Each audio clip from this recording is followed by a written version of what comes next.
ሰላሙ አለይኩም ወራህመቱላሂ ወበረካቱ። ውድ የተከበራችሁ ቤተሰብ እንዴት ናችሁ? ሰላም ናችሁ? ከኔ ጋር ሁሉ ሰላም ነው። ሁላችሁንም ሰላም ብያለሁ። ሙስሊሞቹም ክርስቲያኖቹም በያላችሁበት ሰላማችሁ ብዝት ይበልኝ። ይሄ መልእክቴ ለእናንተ ነው። ለእናንተ ባለፈ ዕለት ቪዲዮ ለቅቄ ላያችሁልኝ ልጆች፣ ላይክ ላረጋችሁ፣ ሰብስክራይብ ላረጋችሁ ለእናንተ ነው። ይሄን መልስ ያው ለተጠየቁት ኮሜንት ላይ ለተጠየቁት መልስ ለመስጠት ነው የመጣሁት። በቅድሚያ ይቅርታ ሙከይፉም እየረበሻችሁ ነው። እኔም ሰሞኑን አሞኝ ነበረ። በተለይ ትናንትና ሌሊቱን እንዲሆን ያደርኩት ቶንሲል አለብኝ ማለት ነው።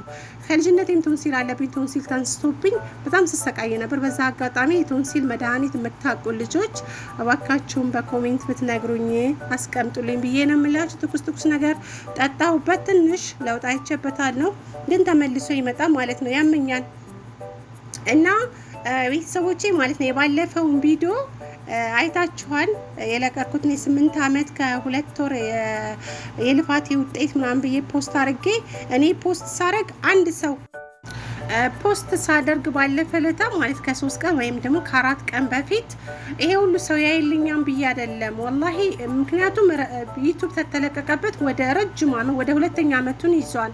አይሰራበትም። ሞኔታይዙ ከተነሳ 2 አመቱ ከተነሳ ማለት ነው። እና እኔ አጋጣሚ ሲልኩልኝ ቤተሰቦቼ እነሱን ድምጽ ሳይለንት አድርጌ ራሴን ድምጽ አስገብቼ እስቲ ጥሩ መልካም ልጆችም ይኖራሉ 100 ሰው እንኳን ቢያየው ነው እንጂ በሺህ ሰው እንደዚህ አይልኛም ብዬ አልነበረም የፖስትኩት። አልহামዱሊላህ ያው ፈጣሪ ፍቃድ ሆኖ እናንተ ጋር ደረሰ። እናንተም አያችሁልኝ፣ ቤቴን ወደዳችሁልኝ፣ ላይክ አደረጋችሁኝ፣ ከ500 በላይ ሰብስክራይብ አደረጋችሁኝ በ2 ቀን በ3 ቀን ውስጥ እህቶቼ ማለት ነው። በተለይ አረብ ሀገር ያላችሁ እህቶቼ የማታ እንጀራ ይስጣችሁ፣ ክፉ አይንካችሁ። ይሄ ወጥቶ መቅረት የሚባለውን አላህ የያዝላችሁ። ሁላችሁ ሙስሊሞቹም ክርስቲያኖቹም እኔ ዱዓ ማድረግ አልችልበትም፣ ግን ውስጤን አስደስታችሁኛል። የማታ እንጀራ ይስጣችሁ። በቃችሁ ብሎ ወደ ሀገራችሁ ገብታችሁ የተረጋጋ ህይወት የምትኖሩ ፈጣሪ ያድርጋችሁ። ሁላችሁንም ነው የመረኳችሁ ማለት በምችለው እና ዛሬ ማለት ነው ባለኝ ደቂቃ 10 ደቂቃ ናት። ያው ስለ ቤቴ ትንሽ ነገር ልበል። እኔ እዚህ ቤት ውስጥ ያው የገባሁበትን ቀን የነገርኳችሁ። ከገባሁ እዚህ ቤት አሁን 8 አመት ከ3ኛ ወሬ ልጨርስ ነው ማለት ነው። ወደ 4 ልሻገር ነው። እዚህ ቤት ውስጥ እንደገባሁ እንደገባው ኢጃዛ ለ7 ወር ለ6 ወር ወጥቻለሁ። ከዛ በኋላ ኢጃዛ ስወጣ ስራ የሰራሁት እዚህ ቤት ነው። ከዛ በፊት ማለት ነው የሳውዲ 1 ብር እጄ ላይ የለም። እዚህ ቤት ስገባ ብር መያዝ ኢጃዛ ወጣለሁ። በ2 ወር በ3 ወር ነበር መውጣ ወይ በወር መጀመሪያ ላይ እንደገባሁ ነበር ለ2 ወር ምናምን የወጣሁት። በ2 ወር አደረኩት። በወር መውጣውን ትቼ በ2 ወር አደረኩት። በ2 ወር አደረኩት። ሲሄድ ግን በቃ አለ የለም። እኔ ቤተሰብ የለኝም፣ ያገር ሰው የለኝም፣ ባል የለኝ፣ ድስት የለኝ። ሰርቶ ማብላት ማለት ነው። ኢጃዛ ቤት ላሉ ልጆች ማለት ነው ሰራልን፣ ስጋ ሰራልን፣ ዶሮ ሰራልን፣ እንበላለን፣ እንጠጣለን።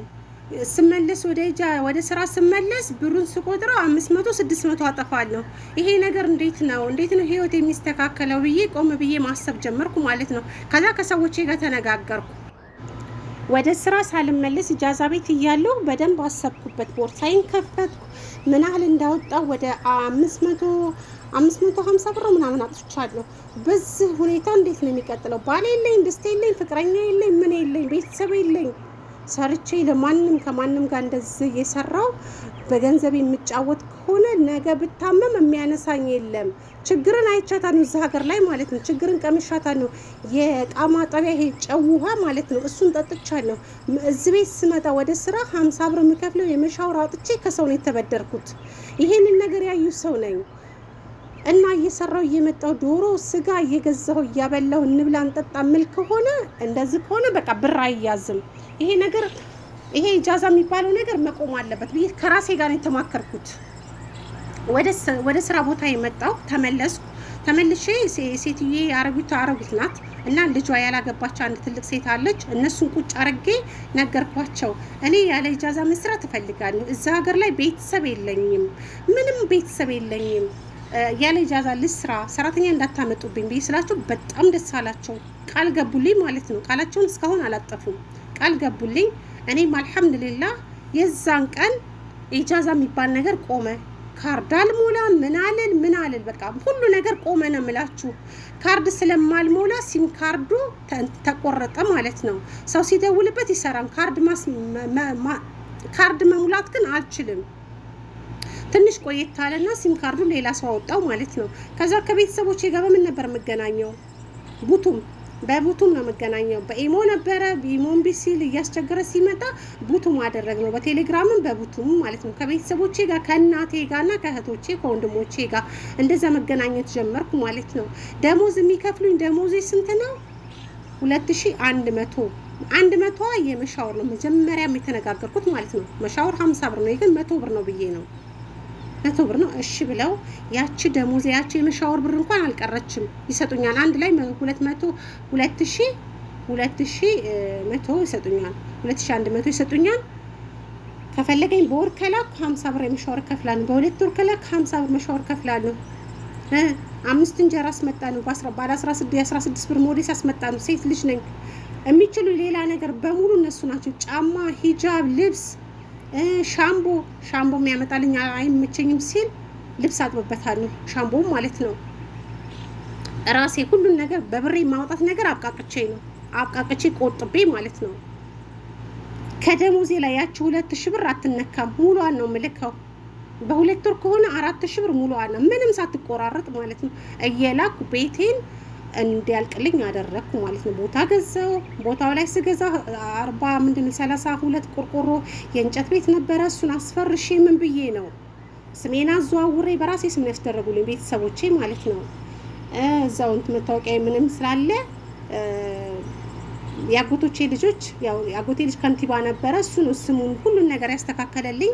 አልহামዱሊላህ በቃ ብዙ ነገር ቤተሰቦቼ በዛ ተራርጠው አገዙኝ። ቤቴን የሚያው አልহামዱሊላህ በቤተሰቦቼ በእናቴ ቤቴን ተሰርቶ እንዲያልቅ አደረኩ። እዚህ ቤት ስኖር እህቶቼ አንድ ነገር ልንገራችሁ፣ አልጋ ባልጋ ሆኖልኝ አይደለም። ቤት ውስጥ ምግብ የሚባል ነገር አይሰራም። በሳምንት አንዴ ቅዳሜ ነው ምግብ የሚሰራው። ሳምንቱን ሙሉ ወይም ደግሞ ከእሁድ እስከ አርብ ድረስ ቂጣ ነው የምበላው። ቂጣ ዘይቱን በቃ እንደዚህ አንዳንዴ ሽልጥ ወይም ደግሞ ሙል ማለት ነው በሻይ እየነከርኩ ያን ሁሉ አመት ስኖር ያው ፓስታ ምናምን ነገር አሮጊት ስለሆነች እፈራታለሁ። በጣም ነው የምትቆጣው። በጣም ስለምትል እፈራለሁ። ገዝቼ ሰርቼ እንዳልበላ ቁጣ ነው። ታውት ሌላው ተልባ እንኳን ለጸጉሬ ተስማምቶኝ አንድ ቀን ሁለት ቀን ብቀቅል ምን ያህል እንደተቆጣች እኔ ነኝ። በጣም ፈሪ ነኝ። ፈሪ መፍራቴ አስከብሮኛል። ስራዬ እንዳይበላሽብኝ ማለት ነው። ልብስ አንድ ቀን ይሄን ሁሉ አመት ስቀመጥ በማሽን ታጥቦልኝ አያውቅም። በእጄ ነው የማጥበው። ክላሴን ቆይ አሁን የምኖርበትን ክላስ አሳያችኋለሁ። ከጊንጥ ጋር እየተጋፋሁ ነው። እስካሁን ለክፉ ነገር አላጋለጠኝም። በቪዲዮ ሁሉ ቀርጻችኋለሁ ጊንጦቹ ማለት ነው። ወላሂ ነው የምላችሁ። ሙከይፍ የሚባል ነገር የለኝም ነበረ። የውሃ ሙከይፍ እሳት ታውቃላችሁ? እሳት በሰውነቴ ላይ እሳት ነው። ውሃ ላቤ ውሃ ነው። 10 ጊዜ ነው ማታ ተደብቄ ነው የምታጠው። ቀን በጨሴትዮ እያለች አልታጠብም። ሰርቪስ ነው ክላሴ ማለት ነው። የምሬን ሽንት ቤት ገብቼ ከቆዩ ጸጉሬ ልታጠብ ውሃ ለምንድን ነው የምታፋስሹ ይባላል ነው። እነኚህ ሁሉ ችዬ ምን ብዬ ራበኝ ጠማኝ ሳልል ጥርሴ ነክሼ አንድ ቀን አልታመምኩም አለሁ እስካሁን ማለት ነው። አልহামዱሊላህ ካርድ አልሞላም እንደነገርኳችሁ። ከማንም ጋር ልገናኝም ጓደኛ ምናምን የሚባል ነገር የለም። አለቀ። ጓደኛ ቢኖርኝ ኢጃዛ በወጣሁ ነበር። አያስፈልጉም። ዓለም 9 ናት 10 አትሞላም። ነይ ፏበይ ነይ እንደዚህ እንበል። መያዝ የሚባል ነገር አለ። አላማችሁን ሳታስተካክሉ ጥርሳችሁን ነክሳችሁ ከሰራችሁ ወላሂ ስኬታማ ነው የምትሆኑት። የምትፈልጉት ቦታ ትደርሳላችሁ እህቶቼ። የኔ ታሪክ በ10 ደቂቃ ውስጥ የሚወራ አይደለም። ክላሴን ባሳያችሁ ነው የምትሉት። አሁን በስንት መከራ ይሄው ሌላ የውሃ ሙከይፍ ተቀየረልኝ። ሙከይፉ በተበላሸ ቁጥር ዱላ ቀረሽ ነው የምሰደበው ማለት ነው። ዱላ ቢመቱን ይሻለኛል። የሚጮህብኝ ጮት አንቺን ሻውቀሽ ነው የምታበላሽው እየተባልኩ ማለት ነው። በጣም ነው የማለቅሰው። በጣም ማለት ነው። በቃ ደጅ ሁሉ ብተኛ ብያልኩበት ቀን አለ። ንፋስ ካለ ንፋሱም እሳት ነው እዚህ ሀገር ላይ ማለት ነው። ብዙ ነገሮችን አልፌ አልহামዱሊላህ አሁን መሄጃዬ ትንሽ ነው የቀረው። ትንሽ ወር ነው የቀረኝ ልሄድ ማለት ነው። እና እኔ በቃ በሊብ ላይ ገብቼ እነግራችኋለሁ። በደንብ አልነገርኳችሁም። እቺ ጅምሯ ናት። እና ገንዘብ ይዛ ነው። ልብስ የሚባል ነገር ገዝቼ አላቅም። ሺኤል ላይ ምናምን ነገር የለም። እኔ ጋር በቃ ከደሞዜ አጥፍቼ አላቅም። ኩሩሮክስ የበጣጠሰው ልብስ ነው የምለብሰው።